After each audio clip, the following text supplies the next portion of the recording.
I put out a call for questions to our Facebook audience, our YouTube audience, of course, social media, Twitter, Instagram, etc. Got a great question from Eric talking about Bryce Underwood. What does the wide receiver group looking like going forward in 2026, 2027, hell, maybe even 2028, but doubtful given what Bryce Underwood's talent looks like? That's going to be the top question here on today's Michigan Football Report. But before we start today's show, got to ask you guys a question. Would you be interested in free Michigan football videos on YouTube? If so, please hit that subscribe button. Help us get to 36,000 subscribers as we're sitting at 35,529 or 21. We just need a small 479 of you to get to the next 1,000 milestone of 36,000 subscribers. Sloppy Sam and the boys are catching up on us. They got like 33,000 subscribers on their channel. Let's keep this being the most watched Michigan football show on any platform. Subscribe today, youtube.com/Michigan TV. It is the Michigan Football Report by Chat Sports. Let's get things going right now.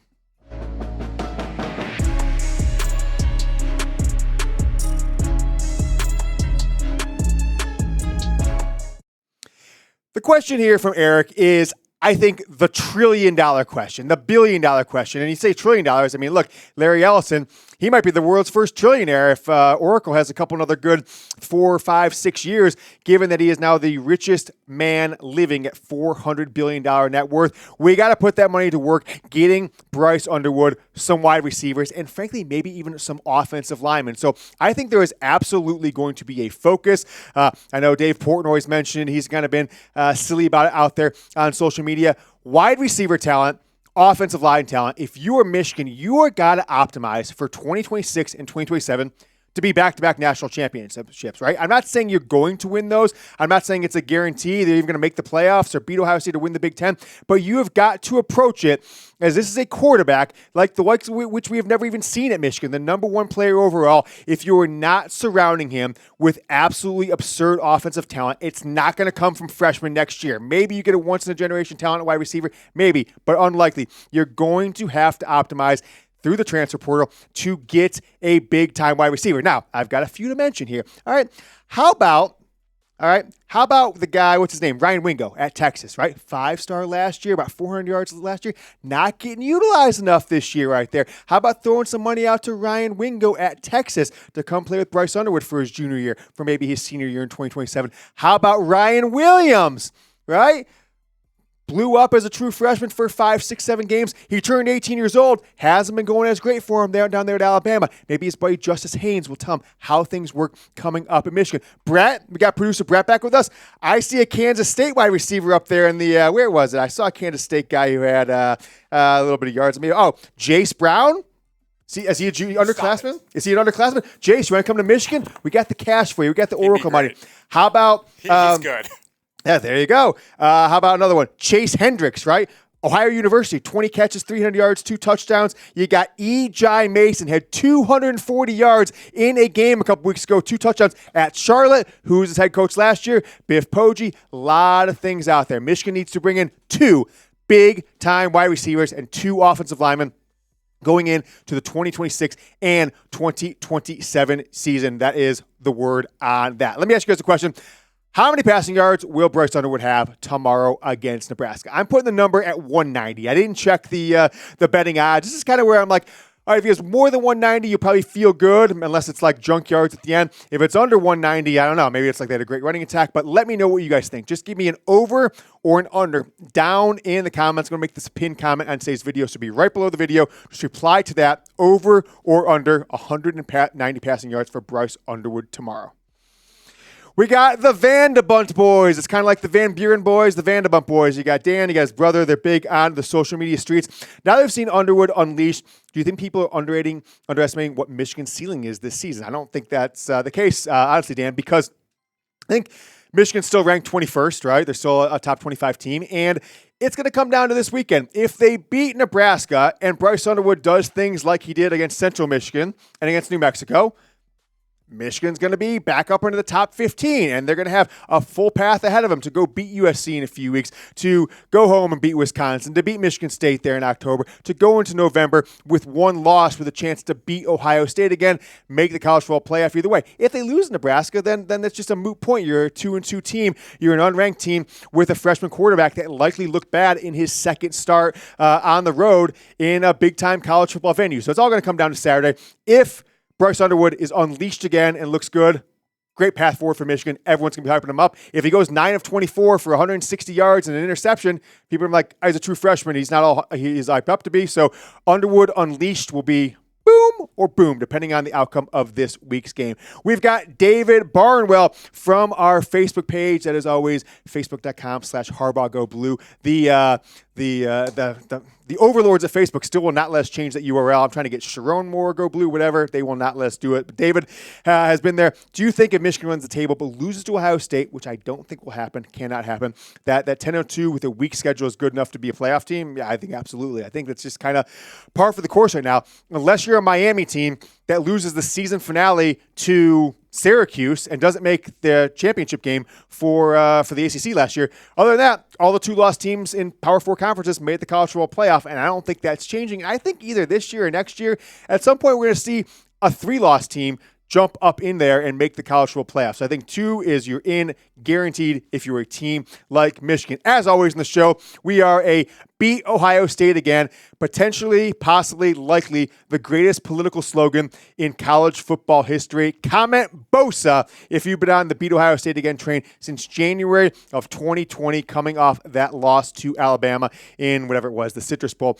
that year. And if you were a Michigan football fan, give me a BOSA, comment me. Just comment me BOSA down there, because the Ohio State, Michigan State trolls, it's really funny, Brett. I tweeted this out either this morning or last night. I can't remember when it was. It's really interesting.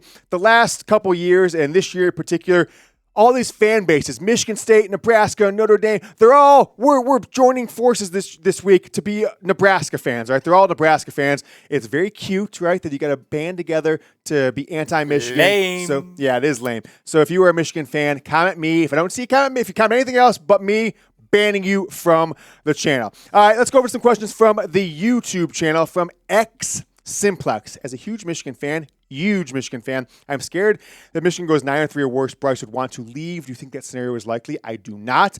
I think contractually, there's some things that we've got to talk about when it comes to Bryce and whether he would leave in any scenario, which I will in just a second. But set the alarm bells off. The Michigan football players sideline shirt continues to drop in price. It was $35. Then it was $29. Now it is $26. We're talking 60% off. Go to chatsports.com/Michigan Sideline. Chatsports.com/Michigan Sideline. That link is going to be the second paragraph of the description. It's also going to be replied to the pinned comment like I mentioned earlier. You can find the link there, or just type it in, chatsports.com/Michigan Sideline. Get this shirt. It's awesome. It's cheap. Save it for a Christmas present if you want, if you don't need one right now. But don't pay full price, normally $65, now only $26. Go get it, chatsports.com/Michigan Sideline. Go back to this question from X Simple X. Would he leave at 9 or 3? I don't think there's any scenario, because from what I understand from both his NIL deal with the official one through Michigan, et cetera, through the Oracle-driven one, which has other, that they get him Beats by Dre deals, et cetera, and they're going to supplement any money that he doesn't get from legit NIL deals, to the third one, which is the passes. If you guys remember passes, I'm not actually sure what's become of that. I haven't heard much of passes, but he signed like a social media deal with the, I guess it's like the non-porn version of OnlyFans, Passes, what Bryce Underwood, which was very instrumental, right? That group was very instrumental in getting him to flip from LSU to Michigan. And those deals are not, hey, you can go play wherever the hell you want. They are 3-year deals that you play for the University of Michigan. So I think even if he wanted to transfer, he would have to do a lot of legal maneuvering and take a big financial loss unless someone was going to come in and say, hey, we're going to wipe the slate clean. We're going to pay Larry Ellison $10 million back and then pay you another $10 million to come play here. I don't think that's going to happen. So I don't think there's any scenario other than Sherrone Moore getting fired, which may potentially kind of wipe the slate clean for Bryce Underwood. Maybe they would let him out of any of these NIL deals if there was a coaching turnover at Michigan. Next question from Joel Jackson. Do you think we beat Nebraska? I do. Yeah, I do think Michigan beats Nebraska. I made my prediction yesterday. I believe I said 21-17, 24-17. I saw Joel Klatt. He put out there a sizable Michigan win. I think he said 34-21. I watched his little 5-minute preview of the Michigan-Nebraska game. The Wolverines go on the road, right? They haven't lost to Nebraska since 2012, right? Yeah, there's like a 5-year gap where they didn't play in there, but 4 straight wins against Nebraska in the Jim Harbaugh years. And pretty much they're all blowouts except for that 2021 game. You go back to 2012, Michigan was winning. They're kind of dominating the first half. Denard Robinson gets hurt. They put in the quarterback, whose name I can't even remember at this point, number 12, and it was just an absolute disaster. Michigan lost that game. So it's been 13 years since Michigan has lost a game to Nebraska. I think they're going to continue to win. I think Michigan's going to do what they want on the ground against a very weak Nebraska run defense. So let me know what you guys think on this one. Just comment M for Michigan, N for Nebraska. Let me know who you have winning this Big Ten season opener coming up tomorrow in Lincoln, Nebraska. Back to our YouTube commenters. Caden O'Donnell, what are the keys to beating or crushing Nebraska? Now, Brett, before we go to the keys, I actually want to address something that we were going to talk about on the show a couple days ago, but Jack decided not to come into work, et cetera, is I want the people know about grit and about rubbing some dirt on it and injuries, right? We talk about injuries on this program a lot. Michigan football players hurt. I had to go to the hospital a couple of times last week, right? I had a thing on my leg. Let's just say it that, not getting too deep in there. Were you injured? I was actually injured. Normally I would say hurt or injured. And they come in, they just take an x-ray of my leg from like every different perspective. And the nurse comes in and is like, oh, so how long ago did you break your leg? I'm like, I've never broke my leg in my life. Doctor comes in and is like, yeah, you broke your leg. I'm like, a while back, like, it didn't really heal right. I'm like, I've never broken my leg. And the guy's like, well, let me show you. Puts it up there. It's like, you got about a 1.5-inch break in this bone right here in the front of your leg. You broke your leg. You're such a tough guy. You're such a badass that you didn't even get it treated. They're like, the guy was like, I'm a James Yoder fan right now. The doctor is telling me this. It's like, this is toughness, the likes of which we have never seen. So that's what I'm bringing to the table. Broke my leg at some point in the past. Have a fracture this big, 1.5 inches in my leg. Never got it treated. Rub some dirt on it. Walk it off. That's what makes sure the people know. We're rain, sleet, or snow here at the Michigan Football Report unless we get a massive infection from potential poisonous spider bite on our leg. Other than that, breaking legs, no problem. Don't even get it treated. Comments? Well, rain, sleet, or snow, it is Dallas, so sometimes. Sleet?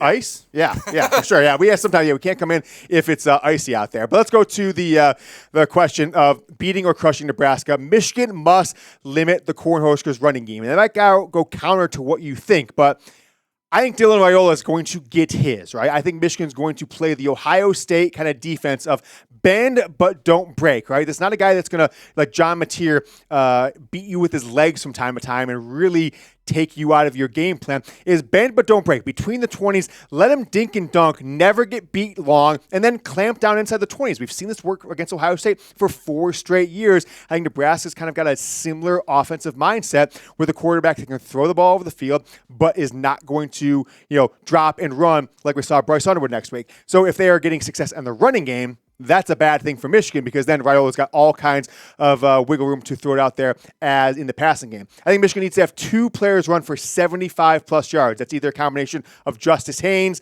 and Jordan Marshall, Justice Haynes and Bryce Underwood, Jordan Marshall and Bryce Underwood, 2 players over 75 yards. I think Bryce Underwood being one of those would be most ideal. And then you got to have a game plan. You got to have play calls, especially on offense, that give your fan base, give anybody watching the indication that you want to win the damn game. We all saw that was not the case against Oklahoma. You go back to 2021 against Wisconsin on the road.